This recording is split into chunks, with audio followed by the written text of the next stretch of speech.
Hello. You are listening to the Carroll Connection with your host, Jared Carroll.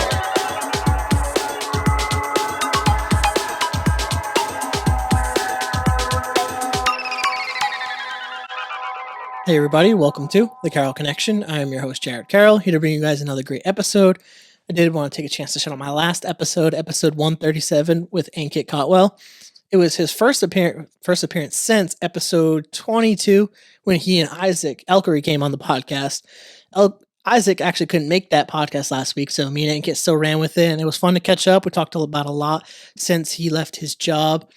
I forget the exact date that he left his job. We talked about him changing jobs, getting more into tutoring, helping teach math specifically, and kind of how he got joy from that. We talked about sports. We talked about alcohol and like cutting that out from our lives and trying to be a little bit healthier in that aspect, which was just a really great conversation that I could relate on to as someone who's done that in my own personal life. But you can check that out at carrollconnection.simplecast.com. Also available at Apple Podcasts, Spotify, and all the major listening platforms. If you like to watch your podcast, you could check it on YouTube. If you search the Carroll Connection or Jared M. Carroll, it should pop up right for you. And if you want to be a guest or return as a guest, you could hit me up on Instagram at the Carroll Connection or at Jared M. Carroll. If you have my number, you could text me, you could snap me, however you want to get in contact. I've been booking a lot out for like the summer and stuff, so I try to be like kind of like 3-4 weeks in advance. So please be patient with me if you reach out and you want to get on the podcast or come back. For today, I'm bringing another great guest for episode 138, Sam Moreira. Hey everyone, what's going on? Glad to have you on the podcast and family. I know, right? Yeah, this is like that's new. Great. Yeah, so this has been great because it kind of gives us like a real chance to like sit down and talk. So, like obviously we'd be at the family parties and stuff, and this is actually a chance to kind of just get one-on-one and talk a little bit. And I know you do a lot of great stuff, and we're gonna dive into that. We'll start off with kind of something a little bit easy, just kind of like who you are and what you're doing currently. All right. So I am a bridal hairstylist, makeup artist, and I also work in a salon. I don't know. Yeah, that's perfect. And we'll dive into that later in the podcast as we progress.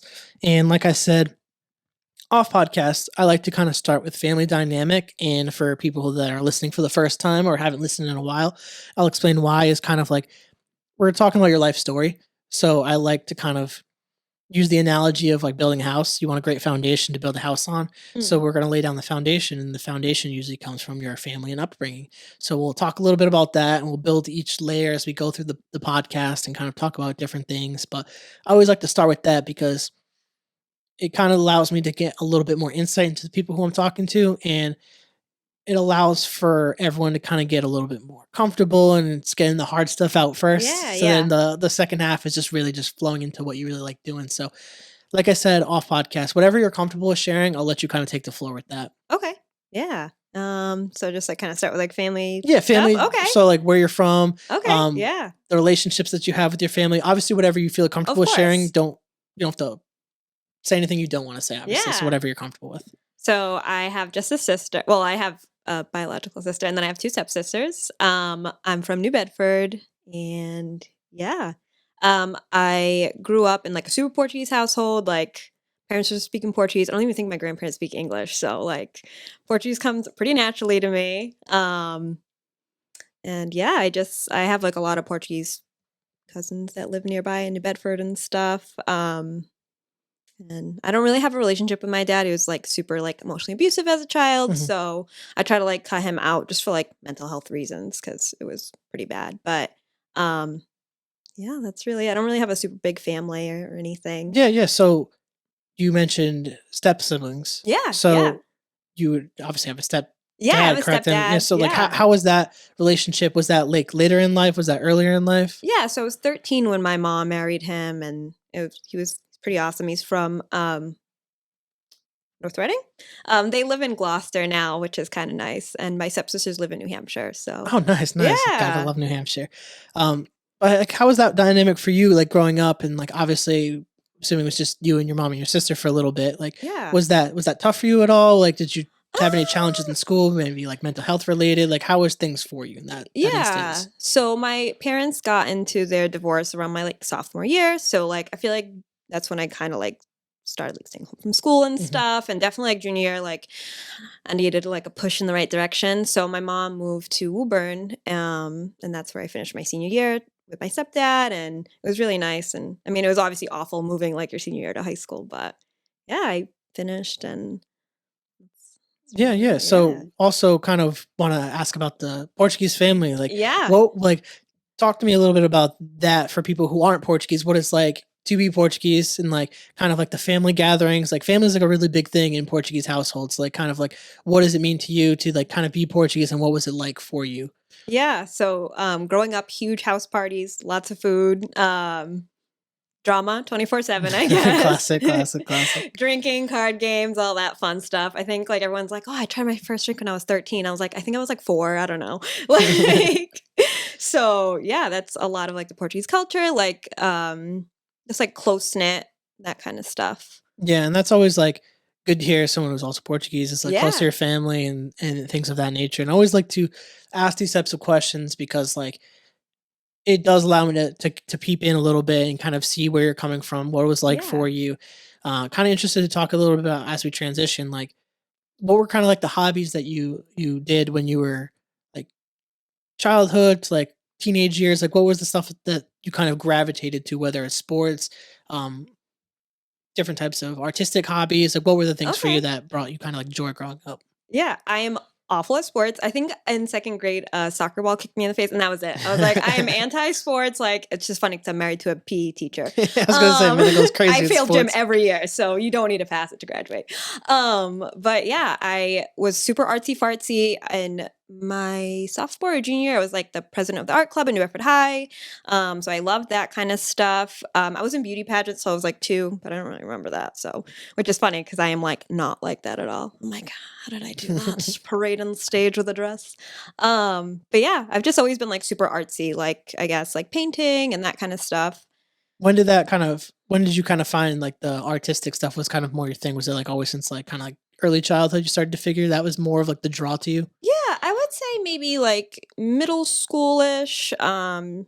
Yeah, around there, I guess. Was it always like drawing and painting, or was there like other things that kind of drew you within? Because obviously art's like Yeah. a pretty big I know, spectrum. So yeah, right? So I started doing like dance, and like I guess that's like art in its own yeah, separate yeah. way. I did that for 2 years, and then I did more of like painting on canvases and that kind of stuff. I like a lot of like surrealism and anything like that. That's So good, and, like, it's always nice to hear people what they do during childhood and, yeah. like, is that kind of, like, how you're able to make friends was, like, through dance and stuff too, I'm assuming? Because like, obviously you're dancing with other people, so that was probably the way that during your childhood, it was kind of like a way to make friends as well? Yeah, I mean, I think since I only did it for 2 years, I didn't keep too much like close in contact. And my Mhm. cousin Christine did dance with me, which was kind of cool. But yeah, no, like I said, a lot of it was just like art school friend, like artsy kids. Yeah, yeah, yeah, Yeah, yeah. That makes a lot of sense, is people who tend to be more artistic will gravitate towards people who relate yeah, towards what they do, but I always, like to ask these questions early in the podcast to kind of get a grasp for your upbringing, what it was like for you to, like, do whether like some people do sports, some people do theater, some people do art, yeah, like yeah, whatever they do is like always interesting to me because like I like to learn like kind of what childhood was like for people because I think it's important to dig into these different things because how many times in life do people ask you, well, what's your family like? What did you do yeah. as No, like that's growing up? fair. I So it's mean, like I think it's yeah, important an important conversation for the scope of what we're trying to capture in the podcast. But as we begin to transition, I kind of want to talk a little bit about as you were getting closer towards like senior year and things like that, what was kind of the path for you? And like as you're looking out, there's so many different options there where you could go. What was the path that came to you and like you followed? yeah. So I don't know. So I was like the weird like goth kid too in school. So I didn't really like have like a certain path or anything. I like knew I had to go to college after school because my parents were like, you have to go to college. So I went to college for psychology. I changed my major, and then I went for criminal justice because I wanted to become a police officer. And then I went and did like the whole hiring process. I got hired for the New Bedford Police Department. It just was not for me. Like I ended up like injuring my back. It just was just not like my kind of job. So then I was working at a restaurant for 7 years at a corporate restaurant as management. And then I was like, God, this is awful. So at 25, I went back to school, and that's when I became a cosmetologist. what drew you to be a cosmetologist? Obviously, when you're talking about doing those different jobs and how difficult it was because it wasn't really like bringing you Yeah, joy. So, yeah, like, what kind right. of drew you towards cosmetology? So I have been painting my canvases and stuff, but I've also been like dyeing my hair since I was like 13. Like I would go to Hot Topic and buy hot pink hair dye. So I feel like I've always just like played around with hair. And I always like liked makeup, even though I was probably terrible at it when I was a teenager, eyeliner to like my forehead. But yeah, I just have always like taken an interest in that kind of stuff. Yeah, and that's like really goes in hand with the artistic stuff that you're talking Right. about growing Yeah. up, and that's always like nice to hear when people actually do the things that they like doing as kids as a career, and like curious too to dig into to a little bit of like that whole journey to get become a cosmetologist, like through trial and error. Obviously, you had to figure out what worked for you and what didn't. So like if you had to kind of like go back to like talk to yourself like coming out of high school, what would be some of the things that you might like try to advise yourself to do versus what you actually did? I would definitely like try to look at like what different kinds of jobs there are. I feel like there's so many like they're just like, okay, you can either be like, a teacher, or you can be like a psychologist. Like there's only like so many jobs, but there's really like more like I don't know, that you could be like a dolphin trainer. You know what I mean? Like there's really just so many jobs out there. So I feel like maybe I should have like done more research and like different kinds of jobs and just that stuff, I guess. Or maybe just like gone to like a vocational school because I feel like they do a lot of like different kind of stuff. I don't know, more hands-on. I feel like I'm terrible with learning in a classroom setting. Yeah, yeah, and I've noticed a lot of people that I've talked to had the same type of like feelings towards school and about school. Yeah. And coming from a school like for me with CCon, it was very like college prep. So like it's a good thing. Like it's good they're prepping that, but they also didn't do a great job of highlighting the so many different Yeah. careers out there.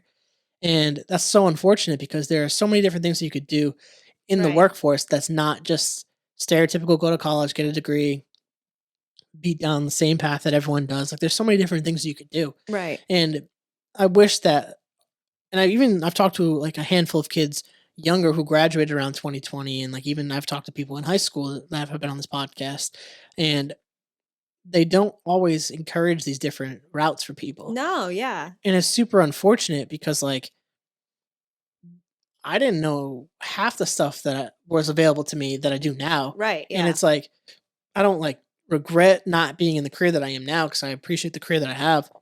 But this podcast is what brings me joy, not necessarily even Yeah, my yeah, no, career. that makes So like I sense. had to kind of figure out something to bring me joy outside of work, and not everyone is lucky to like do what they love. And to kind of piggyback and dive into more of what you do, kind of talk to me a little bit about your journey through cosmetology school, because I know different people have different experiences and like Yeah. the schooling can be different depending on where you go. So like what was it like for you to go through that process? Well, my school was awesome. I mean, I don't know, like I've heard like horror stories too, and I was like, is it just me or is it the school? But no, the school is awesome. I will say like there's definitely like a big like age variety, which is actually kind of nice. It was funny because they would be like kids fresh out of high school. I'm like, what the hell does that mean? Like they'd be like saying words and there was like a different language. And then there was like some older people, so it was kind of nice because I could like play around with, I don't know, different ideas. Um, yeah, it was great. I actually had like a really good thing, no like drama or anything, but I also think I had a good like graduating class too and stuff. What kind of stuff do they like teach in the schools? Like what's kind of like the kind of like the curriculum almost, and like how long is the schooling Yeah. process? So it's 1,200 hours. It was like about a year program because I did full time.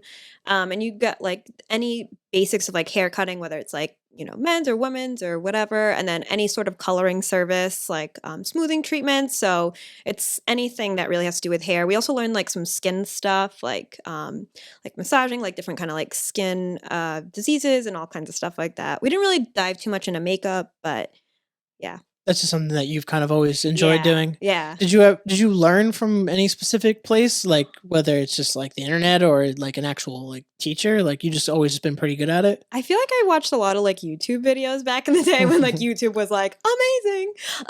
But yeah, no, I really just like practiced a lot. I would do like families like weddings, or I did like my sister's prom and like that kind of stuff to just kind of get my hands dirty and you can see the progression of like when I started to now. It's it's pretty insane. Yeah. So is that kind of like obviously you work at a specific salon now, but Yeah. like, do you offer the makeup stuff? Like, is that kind of like your side thing that you offer? Is that part of the package that you offer at the salon? So I also do it. I do offer it at the salon, but I work for a freelancing company Okay. out of Boston. So there's 32 of us. We like travel all over. So, That's really yeah. impressive. Yeah. So like with doing like the makeup and hair and stuff, because obviously you're super close to people. You're a very personable person. Yeah. So like, Oh, did you have to like learn any like ways to like communicate to different people when doing that stuff? Because like I look at my barber, that's like low-key my therapist times. I've been going to my Yeah. barber for like, I always joke it's my longest tenured relationship. Right. Like, so it's like, did you have to learn how to like communicate better with people being that close to them that often? I swear, working 7 years in corporate, I mean, I worked for Applebee's for 7 years. I was like a bartender, and then I was managing for the last like 5 years. I ate shit there. So like I could talk to anyone. I could talk to like any walk of life. So it definitely helped me like the customer service when it came down to like doing bridal parties. And even now, like I could talk myself out of a bad haircut if I needed to. So yeah, no, it's pretty, I do appreciate that. Yeah, and I think that's like something that's really cool about being someone who does hair or does makeup is Yeah. like you're actually kind of listening, because like usually when I'm there, I'm talking to my barber about just like whether it's Oh, personal yeah. stuff, like it's sports, but it's whatever, like, or like he's making it like an enjoyable experience for me as Right. well. And I'm someone, I love getting my haircut. I go every 2 weeks. Like if there's Yeah. anything that I'm very like picky about is my haircut, Feel and it. people who know me know that.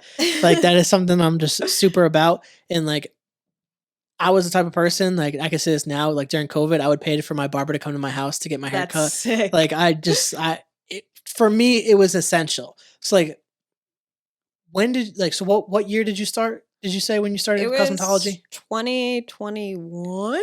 Yeah, 20 because I graduated last year, 2022. Yeah. So like, what was that like entering kind of like post COVID? Like, what was that like for you? Because obviously there were still a lot of restrictions and stuff. So like, did you have to kind of maneuver that? Because like, that's a pretty big deal when you think about like facial expressions and how people react, tone, all these Yeah. different things, and you can't even see that, and you're super close to them.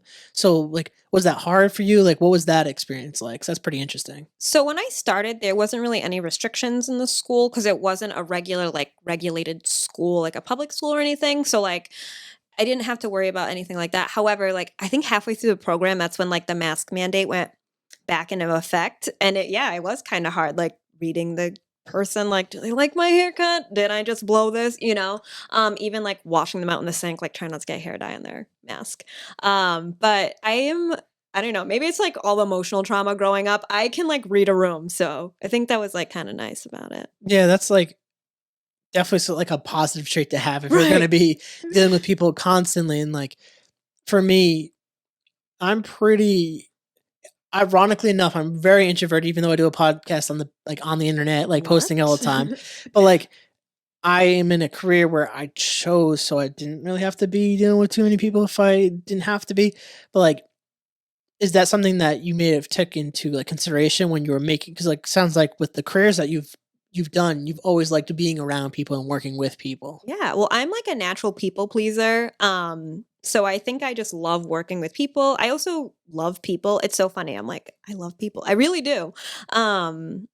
Yeah, I just like seeing people like happy and stuff. I don't know. I feel like it's funny because when I was growing up, like I said, I was like the weird, like goth art kid in school. So I was like, like emo central. But now I'm like, oh my God, the world is amazing. And now I like want to talk to everybody. And my mom calls me the mayor because I will like talk to the bagger at the grocery store. It's pretty awesome.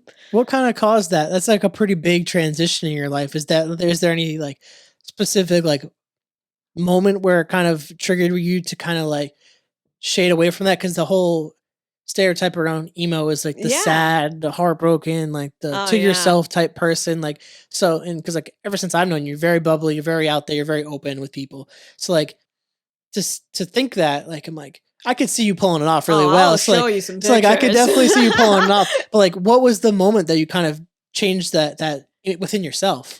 So when I first started working at Uppy, I started as a server, and I was like, "What? I have to talk to people?" But I like it really helped me. Like I think working as like a server or working in the restaurant industry, like you have to talk to people. Like that's how you make your money. Is like kind of hustling. So I think that kind of like forced me out of my like weird like introvertedness, and I think like I don't know. I feel like I just like blossomed to like who I actually am, and I guess this is who I am. I don't know. No, that's good because like Yeah. especially with what you do, like having that personality is gonna help you retain like customers or clients, Yeah. however you refer to it, and like really build positive relationships with people. Because like I said, you're not only cutting their hair or dyeing their hair or doing their makeup, you're also like a low key therapist. Because I can imagine situations where they're getting their makeup done, it's for a big event for them, and they're Yeah. probably talking about how stressed they are and Oh, like it's their wedding day. They're like ready to blow their brain. They're like crazy, you know? Like, so it's pretty intense. Yeah. I have like, it's all kinds of walk of life. Even like in the salon too. Like, they're like, my boyfriend is so stupid. I'm like, you're right, girl. Meanwhile, I'm like, I don't know what this guy is, but so it is. You are their therapist, you know? Like, it's really true. that's it's like it's funny at the same time. It's like, is it ever taxing on you to like to hear everyone's like stuff all the time? Because like I always imagine like when I was in therapy, like it's like you got to remember that therapists are people who also need therapists. Oh, So yeah. it's like I Yeah. wonder as like your perspective if like it ever becomes like a taxing thing is where you're constantly have to deal with people and you constantly have to like for me, like I try to think it's like sometimes feel like I'm empathetic in the sense where I take on people's energy that's not Yeah. my energy. So like I wonder if because we're both Scorpios, so I just Yeah. Oh, yeah. Emotional beings. yeah. So I wonder if like you have that same experience if like you ever like, get like stressed out from dealing with stressful people.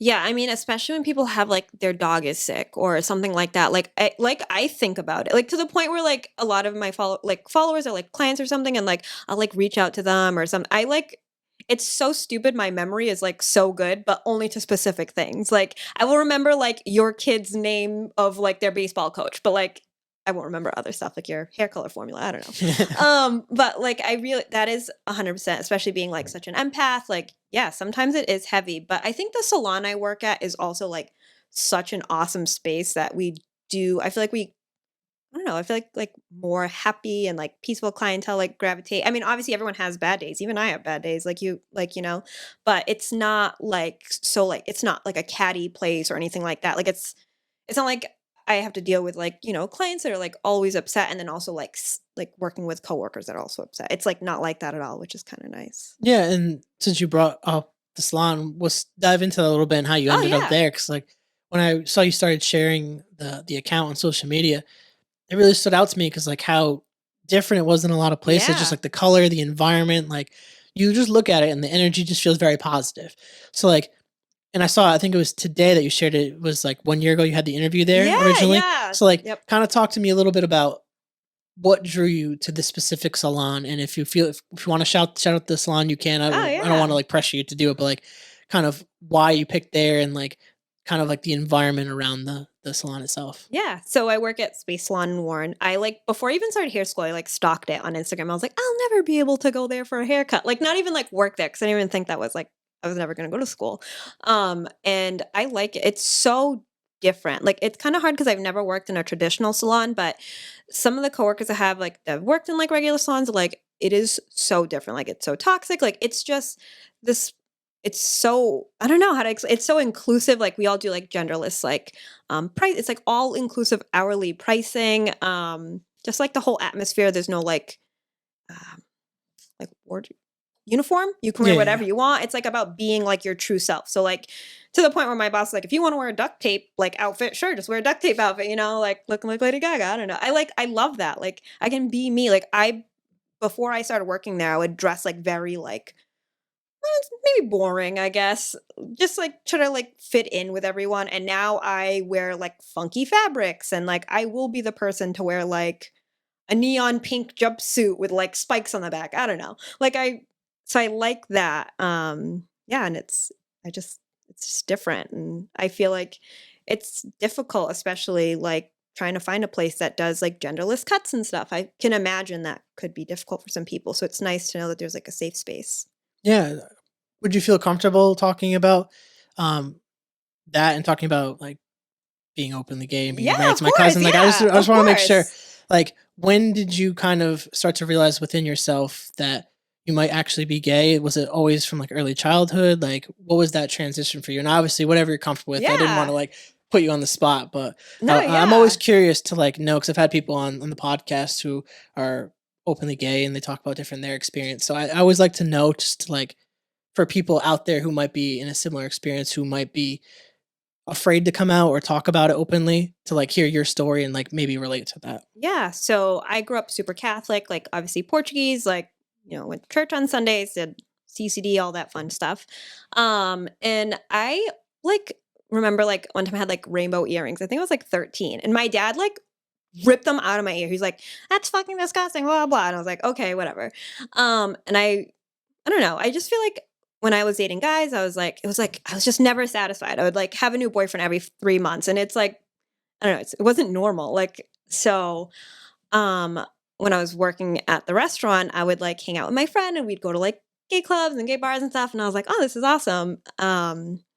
So I'd say maybe like 21 is when I started like really like kind of like experimenting and stuff. And then yeah, I don't know. I've always like kind of known and I've always just been like very curious, but I think just like growing up in like not so much my mom, but like a very religious background and stuff like that. I mean, my grandmother didn't even come to my wedding because on my dad's side, just because of like, who I am. And it kind of just happens like that. And that's kind of like some of the sacrifices you'll make when you come out. Some people are awesome and they're all open arms and that's great. But then there's other people who aren't. So Yeah, and sucks for them to miss a great wedding. It was yeah. beautiful. Like It that was was- like the pictures that came out of there too were like phenomenal. Like perfect. It was like, and it was so hot that day. It was Remember? 1,000 You remember degrees. I that? was sweating bullets. Okay, yeah, I remember. I was wearing a long Oh my sleeve goddamn God, like, dress. just the way it was like the botanical was just like it was just like It was a hot box. yeah, straight up. I was like, I couldn't think of the word, but it was just like, oh my God, like I was Dude, sweating swamp so ass for much. days, okay? Like terrible. But God, yeah. pictures phenomenal though. It was like Oh, such a yeah. great spot for the wedding too. So like Yeah. they missed out. Sorry for them. Yeah, no. But that makes a lot of sense too with the upbringing, because that seems like a very like kind of stereotypical path for a lot of people who are kind of forced into that quote unquote closet because of their Yeah. family, because of religion. And it's a difficult thing for a lot of people to kind of express themselves. So it's nice that you've also found a work that like represents you and Yeah. what you believe, and it creates that space for people to feel safe to come get a haircut, because like obviously it's super personal and they might not feel as comfortable going to like a barbershop if they want more of like a genderless cut or something Yeah. like that, because sometimes those environments are not as open and sometimes those environments can also be dangerous to them. Right, So like yeah. being more open and caring for them, I think is like a super beneficial thing for a lot of people. So I think you're doing a really great service for that in working for a company that also supports those beliefs and those rights, because I think that's awesome. So with that, like kind of curious about like with dating and meeting Amanda, shout out Amanda. Oh, yeah. What was that? How did that kind of come up and how did that kind of happen for you guys? Obviously, Yeah. whatever you're comfortable with Oh sharing. my 'cause God, yeah. I'm just kind of curious because I No, don't like yeah. It's funny. It's like even before I met Amanda, I used to be engaged to a guy. So like full 180. Really? Yeah. Yep. Yeah. And he was awful, like super abusive. I'm like, God, every man putting a bad taste in my mouth. But no, seriously, terrible. To be fair, man, I get it. No, My girl says I it don't all the want time. you to say. I'm like, I am not like this crazy like. No, I I'm hate joking. men, but yeah, no. I joke around with my girl all the time. It's like, yeah, I get it. Men suck. So it was funny. So I had just bought in my house. It was like, our house now, but it was like the heat of the pandemic, like to the point where we met on Bumble, and I remember thinking like, man, I was like, God damn, I just moved to Rhode Island. Like that's so goddamn far. And I was like, whatever, like it's really like a stereotype lesbians will drive like the whole other side of the country, I guess. But yeah, we had our first date and we like came in with our masks on because like that's what you did in the pandemic. And then yeah, that's kind of how it Yeah, I went. thought it was. Yeah. I pretty much. I remembered it was a dating app. I didn't want to say it 'cause in case I was wrong. Oh my So, like, God, I'm pretty. no, Like, I was yeah. like, I'm pretty sure they said dating app originally, and I was like, I didn't want to be wrong. on the No, we're gonna tell our podcast. kids we swiped right. It's great. It's and like to go off that, like that's how people meet nowadays, Yeah. especially post pandemic. Like Oh my God, yeah. it's just the way people interact, and like everything is online. Like it's almost like weird to meet your significant other in real life nowadays. Right. Because like for me, my always biggest thing was like, I don't want to date someone I work with. Like I just don't want that. It Like gets so messy. yeah, I'm also with that. And my hobbies are outdoorsy stuff, and like I'm not gonna meet Just the love of my hiking. life on a mountain. Like Yeah, like right. Yep. it's just not gonna happen. Like it could have, but like it didn't. And it's just Yeah. like that's where dating apps, like as toxic and difficult as they can be, there is also that like glimmer of hope for people that like, Yeah.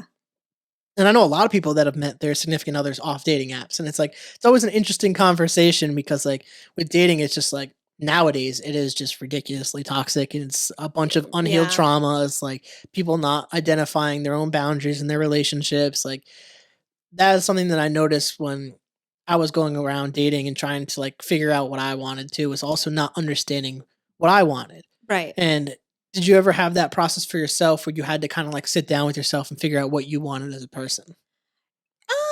Yeah, I mean, even now sometimes I'll be like especially like with someone who dealt with like a lot of trauma as a kid, like you always think like you're not, I don't want to sound like cliche, like you're not lovable, but yeah, you always find like something like they have like a hidden agenda or something like that, and it's not like, that's just like such a toxic way to think. But when you grow up with like a narcissistic parent, like you're always like, what's it gonna be next? And yeah, I mean, I feel like even now I'm 28 years old and it still carries on with me. Luckily Amanda's like amazing and very patient, and like it's clearly shown because I never would have pictured myself like being here, so it's really awesome. But yeah, even sometimes now I'll like catch myself, I'm very like sensitive to certain, and sometimes she's like, no, I just told you, like, could you take out the trash? But I'm like, why do you not love me? Because you didn't say please or something, that just happens, it just, Yeah, and that's like part of like learning, both sides is learning how your significant other communicates, yeah. and like learning the communication style, the love language, how you receive love versus how you give love. It's always an interesting dynamic when you actually like kind of break it down to the psychology and like where that actually stems from. Yeah. And like a lot of stuff, and that's why I always lead with like the family dynamic stuff too, is because also any trauma related to family stems into our adult life, and like if it's not addressed can really impact like relationships with people. Oh, And 100%. I don't think enough people truly unpack that. And like for me, that was something that I had to kind of like address in therapy, was like how to like properly like communicate my feelings instead of just like trauma dumping everything that I feel into someone because like the internet told me it's good to vent to people and vent to your Right, person. yeah. It's like that's not always the best way to do things. Like sometimes you have to like seek help in other ways, seek help through therapy. And that's why as someone, as like a man, and like talking with a podcast about mental health is like really important for me to kind of like advocate for people. It's like therapy is a good thing. Like therapy is Oh, very yeah. beneficial, and it's not for everyone, Right. but and it's certainly not affordable for everyone with the way that things are structured. But like if you're able to afford it with your insurance and things like that, it is something that I would always encourage people to like try. And I always try to like include that wherever I can in podcasts because I think it's always like a good piece of like mental health like guidance as someone who's gone through it, had success, and it was one of those things where it's like you can't just like be forced into it. You got to want to go to therapy to actually get the help that you want. Yeah. And can't help yourself if you aren't willing to help yourself. Right. And not enough people, especially men, and that's why the whole stereotype of men suck, is because men don't actually address the traumas that they have, Yeah. because of also the stereotype that we're supposed to be this specific way of like hold it all in, don't cry, and like that was something I had to kind of work through myself growing up playing sports and just dealing with like like the stereotypical like dad just working, like coaching, like being there and like not showing the emotions, not really crying, Right. like to be that person. But I had to learn through experiences like it's okay to express emotion. It's okay to feel these things. It's okay to feel sad Yeah. because you're not gonna be happy all the time. Like that's not just No, that's it's not even not realistic. even realistic. Right. And that's something that like growing up you think that you have to kind of like show the world that I'm like good all the time, but like Right. the classic saying it's okay to not be okay. Like it's an important thing to acknowledge in a world where mental health is like a serious issue that we don't really address. And like instead of just addressing it through whether it is meditation, whether it is if you want to be religious, whether it is you want to be spiritual, whether you want to be into fitness, whether you want to change your diet, like there's so many different ways to like impact your actual mental health in positive ways where relating to my podcast last week, we talked about how alcohol can really affect negatively on people's mental health. And in society, it's like so normalized to just be drinking all the time, which is like Right. such a weird concept. But I want to like kind of bring it back towards talking about the salon, and how I kind of noticed too was the Instagram. So as like a cosmetologist doing hair, doing makeup, how have you kind of navigated dealing with like the social media aspect of stuff? Because like you're not only doing it there, but you're also kind of have to like brand yourself and promote yourself for other people to kind of notice and find you, so you get new clients. Yeah, definitely difficult. Especially like starting off as a baby stylist. No one's like trusts you to touch their hair, which fair enough. Um, but I've noticed like it was so funny. Before I started working there, I like never touched my phone. I try to be so good, like get off social media, like TikTok, limit myself to like 1 hour a day. Now I'm like an animal, I'm like all day long. And a lot of it is, yeah, that's how you build your clientele. When I used to work, I also worked part time at Troop in Providence, which was great because it's like an awesome place, like attract people. But it's true, Rhode Islanders don't want to drive more than 20 minutes, so it only works so much. But yeah, definitely like trying to make like fun, like reels or TikToks and like trying to engage people. I try to like edit my photos in like a cool looking way to like attract people because you can only take so many pictures of like, a bob or something like that. You want to make it look cool or even like, blonding. I try to like add a little bit of like my artsiness, and especially like my boss Bethany has a really good job about like being like creative in her posts and like trying to teach us how to also be creative, like different like apps and stuff like that. So that's how I try to like attract more clientele, is like make my profile look like appealing and like colors, which is me. I'm very colorful. So Has that been like a difficult process to get into like the social media like that? Because like I know for a lot of people who start like content creating in general, like it can become kind of difficult when like you look on social media and there is the constant comparison towards whether it's other podcasts or a few other cosmetologists. Like, do you ever find it difficult to stay motivated in creating the content? yeah, I mean, I see other people's things. I'm like, God, that was so funny. Why didn't I think of that? Or like, even for example, like a profile picture, I'm like, God, I wish I would have thought of that idea or something like that. Followers too, like you always like compare yourself to different stylists. Like, oh my gosh, how do they have so many more followers than me? Like, I don't, I think that just like happens naturally, and we always compare ourselves. But it's really important to just like stay true to who you are, and like that's why I try to brand myself with like just like this funky weird person. Like if you don't want to come see me, that's fine, but like I am just a funky weird person, like. And I think that will attract a lot of people to come feel safe with you. The Yeah. fact that you're willing to just be yourself. Yeah. And I think that's where I found a lot of success in the podcast is like, and like you mentioned it even too, like how, when you went to look at it, I was like, I hope it's not just a broy podcast. Yeah, I was and like, oh my God, this is gonna be terrible. But it's not. You have like different kinds of careers, like different kind of people. Like if you took all your people that you've interviewed and put them in the room, I'd be like, what the hell is this? Like, is this like it's crazy. Like everyone's so different. Like I like that. It makes me feel comfortable being on here too. Yeah, and I appreciate you being on here and being able to like being willing to, I should say, to answer some of the questions, because like Yeah. I never know how people feel, how comfortable they feel talking about their personal life and what they do in their personal life and what they do in general or about their family.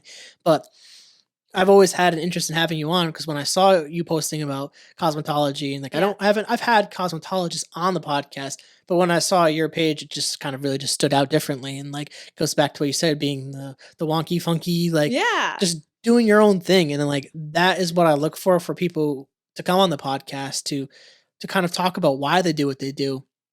Because when someone talks about what they do and then what they do, when they love what they do, I should say, they just light up differently. Yeah. And like the fact that you've kind of been able to kind of include your own personal beliefs and what you kind of stand for into your work and doing something that's artistic and can show who you are, that's amazing. And not everyone can do it and do it publicly and like on social media and promote themselves in Yeah. a way where people are like, wow, this is actually really cool. Like I'm a guy, like I don't like have like crazy cool hair or anything. I just get a fade and like Hey, do no, something that's basic. cool, But like right. I see your page, I'm like, this is fucking sweet. Like, Oh, and thanks.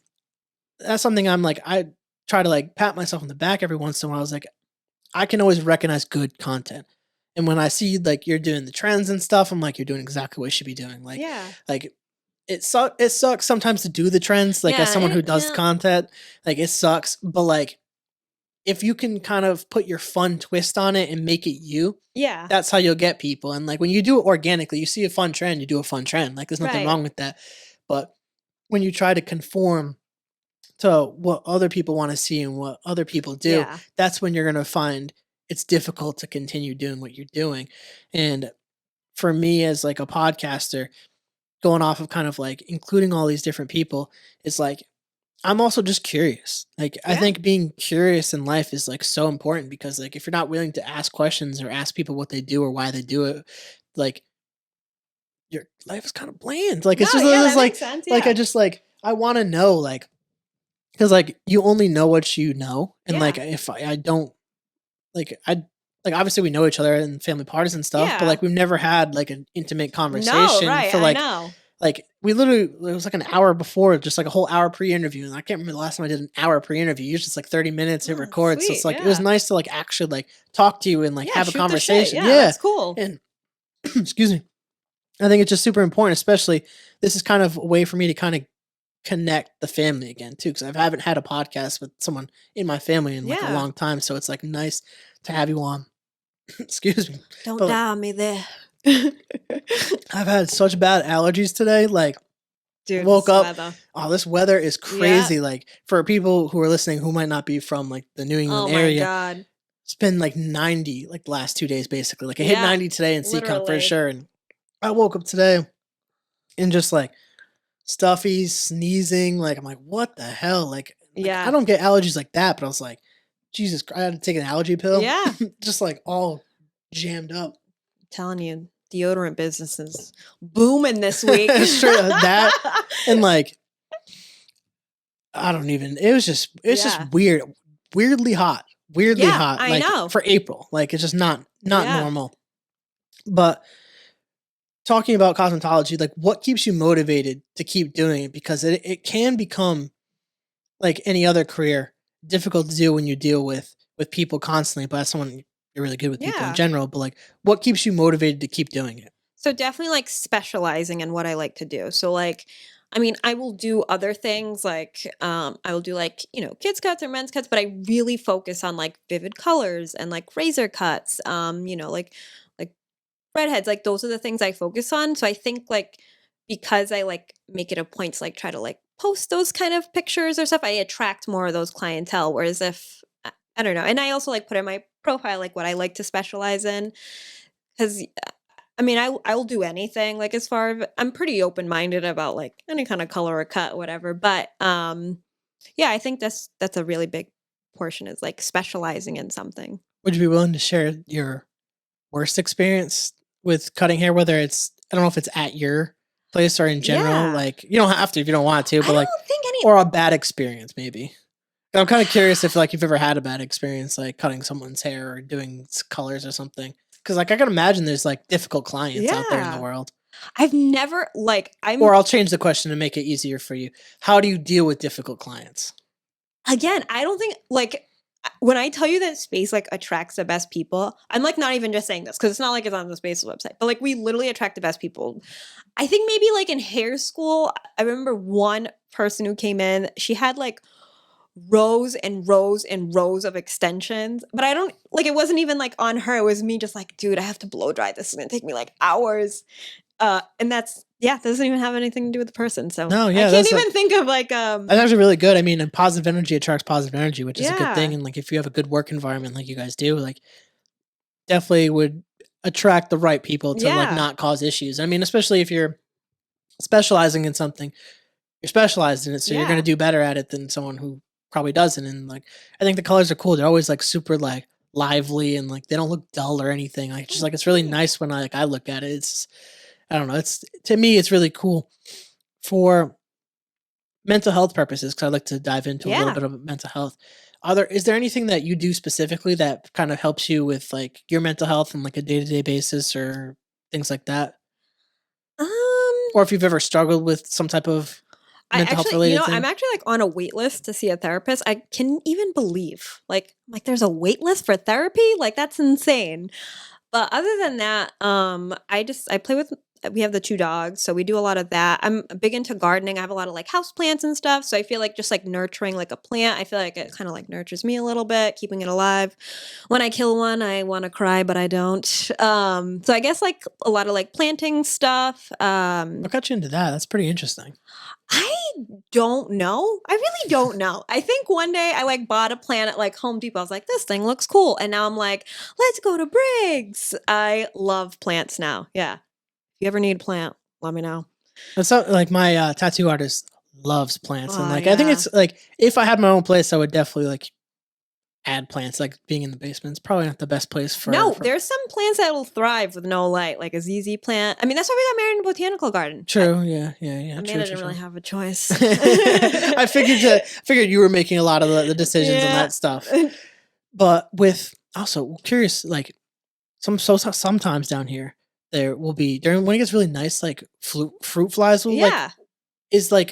I've seen on TikTok they had this plant that's like almost like a sticky trap, but it's a plant, and like the bugs will land on it and like absorbs it. But I wasn't sure if like it was like weirdly interesting and like What? it wasn't like a Venus flytrap or anything. It was like literally Yeah. just like it looked similar to like a plant like Yeah. that, but like the bugs would land on it.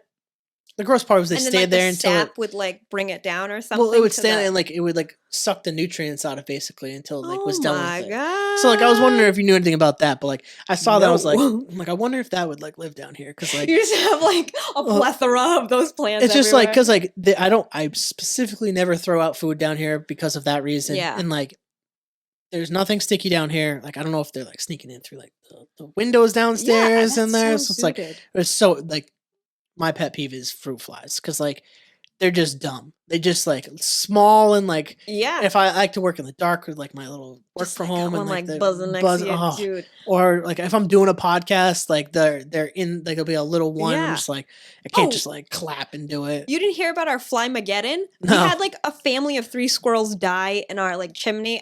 It's been I don't know how it happened. So they like got stuck in there. And then it was like The Exorcist. We had flies all over the house. Apparently Amanda had a traumatic experience with her old apartment with a similar situation. So like when she came home, she's like, it was terrible. We had flies everywhere. Like it was the worst experience of my life. There was like maggots everywhere. It was all over the house. Yeah, it was a couple years ago. So we had to like call people. I have a squirrel story I'll share. Is Can't wait. You see a squirrel, you're like, oh, cute, and then you like deal with the squirrel. You're like, I want to kill them. It's a tree rat to me at this point. Fair. But so we have bird feeders in the backyard, and I love that. But unfortunately, the squirrels also love that as well. So we'll get squirrels that will come up there. And this was about a year or so ago. Yeah, so not this last fall, but the fall before that is when it really started. And we found a squirrel was making a nest in the No. solar panels. So first we removed that. So obviously you remove a nest, it's gonna look for a new home. And I work from home a lot, so I don't drive a lot. And one day we're going back to the office. I had to go in the office, so I started my car up. And I get in. I don't really use air fresheners in my car. Like I'll spray stuff in there, but I don't use air fresheners. I'm like, smells like pine. Like what is that smell? And for some reason I was like, I'm gonna look under my hood. Look under my hood. And I'll show you the pictures after. Huge nest. And like I remember like moving it, and then all of a sudden I see something. Well, I've heard something drop, and then I see a squirrel run into the tree and up a tree, and I was like, "You gotta be!" It was still in there. It was still in there. Mother effers. So I clean it all out, do all that, and like there was still some like. Luckily, I didn't drive because I could easily catch on fire. Yeah. Like while I'm driving, I'd have been like, "What the fuck? My car's on fire!" And like, what is happening? because I smelt the smoke and I smelt like a burning because like the engine was running while it was like heating up. So I cleaned it all out, and because like I was having issues with the car running and the check engine light was on. So apparently some of the wires are made of cornstarch, and the squirrels like to chew that. So it chewed wires in my car. So I had to get that fixed. So then maybe like a couple weeks later, my car, I didn't really check like that. And I went to do it again. Same thing, open up, nest again. I was like, Dude, full nest. relentless. Like, chewed up the wires again, had to bring it fixed again. Oh. So the third time it happened, open it up, see it in there again, clean it out. Luckily, I didn't chew the wires the third time. Like I had to, for at least like 2 weeks, leave the whole thing open and spray. The guy was like, you got to spray like coyote, like a fake urine, basically. So I had to spray like coyote urine all over my car, around my car. No. Yep. And I would have to leave it on, or not leave it on, leave it open, because it was just like, I have like an SUV, so like it was like a big enough space to do it. And if it's dark, they like that, and it's warm, so they would just sit in the car. So I had to leave it open, and like I'd put flashlights under it, so like it was bright, so they wouldn't go in there. And I would have to go to my car and check it every once in a while. Dude. And the only reason that I found out that it was a squirrel, because the first time I was like, it's a pretty big nest for a bird. And like, I remember I first brought the car home, I just see like, it looked like fur under the car. I'm like, what the fuck is that? I run outside, I kick the car, and then I see the squirrel drop. I was like, it's a squirrel. Dude. And I'll never forget when I pulled in the car one time, I looked up at the solar panels. I just see the squirrel just sitting there on like the edge of the house looking at me. I'm like, you motherfucker. I literally went immediately to my cousin's house, borrowed his airsoft gun, and I would sit outside by our sliding door, because like I knew it was gonna kill it, but I just wanted to make his day worse. Yeah. And like you said, Scorpios, I am petty, and I will hold that grudge. I sat there and would just like shoot it, and would just hit it, and would just spaz out and run away. Never did anything, because it always would come back, but I just wanted to let it know, like, it was all squirrels. I don't care who it was. Like, you're all dead to me. Like, so like it was just such a traumatic experience. Like, even now, sometimes I'm like, when I think that something's wrong with my car, I look, I'm like, please don't be squirrels. Yeah. And like everyone at work's like, yeah, any squirrel problems anymore? Because like I literally miss days at work because of it. But like that's my my squirrel story. I don't think I've ever shared that on the podcast. Oh, but like that was like such a bad experience, and all because I've lived in this house my entire life. Yeah. We've never had an issue with that.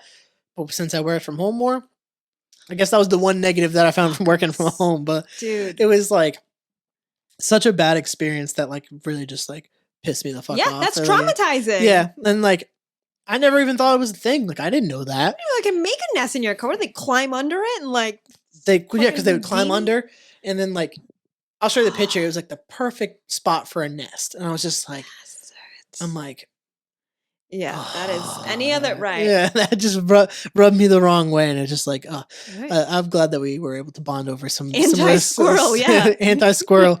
I'm anti anything. It's definitely squirrel. Yeah, like definitely. To me, like I always like they're rodents. Like I don't care. Like they are from the rodent family, but like it's a tree rodent to me, and I'll never like. I used to love them. Think baby squirrels were so cute, and then like you see them in the backyard, they're dope. Not anymore. No. Just like I have a straight hatred towards squirrels now. You watch Snow White, you're like, can't do that. Like so, PTSD from squirrels. I get huge it. PTSD. But we are coming towards the back end of the podcast, so I want to start kind of wrapping things up and closing some stuff out. Is there anything that you want to say or address? Anything that you didn't get a chance to address in the podcast?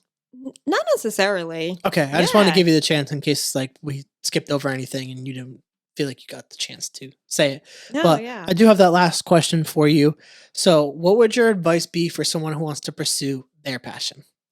I would say just try anything and make your mistakes first. Cause like, I mean, I went to school when I was like 25, 26, I went back to school. So like, yeah, like I made a lot of mistakes before I went and did what I wanted to do, but it kind of worked out like if I didn't work in the restaurant industry for 7 years, then I probably wouldn't have all this great customer experience, you know? I mean, at the time it was soul sucking. I was like, this is terrible. I miss like holidays and family parties and all that stuff. But I would definitely say just try to like, I don't know, just try it. Why not? I mean, yeah. I mean, I tried the police academy, it didn't work out. I tried hair school and it worked out. So why not? You know? Yeah, I think that's perfect advice for people to take in, is to try different things and try things that might not ideally be the thing, but like trying multiple things is important, because the more things you try, the more chances you're going to find something you actually really do enjoy, and for you it'll end up really working out. And all the skills that you learn from different jobs can really help you make you great at the job that you end up loving the most. Right. So I think that's an important thing to take away from that. But Sam, I appreciate you for coming on this podcast. It's been great talking to you and actually like getting to know you on a personal level, which has like been fantastic. So thank you. Appreciate you for coming on here. For you guys, listeners, if you guys like the podcast, please rate, review, subscribe, share with your friends, share with your family, share with your grandma. You can check it out, thecarrollconnection.simplecast.com. Also available on Apple Podcasts, Spotify, and all the major listening platforms. If you'd like to watch your podcast, check it out on YouTube. Search The Carroll Connection or Jared M. Carroll. Should pop up for you. And if you want to be a guest or return as a guest, hit me up on Instagram at Jared M. Carroll or at The Carroll Connection, and we'll set that up. So until next time, guys, peace. Bye.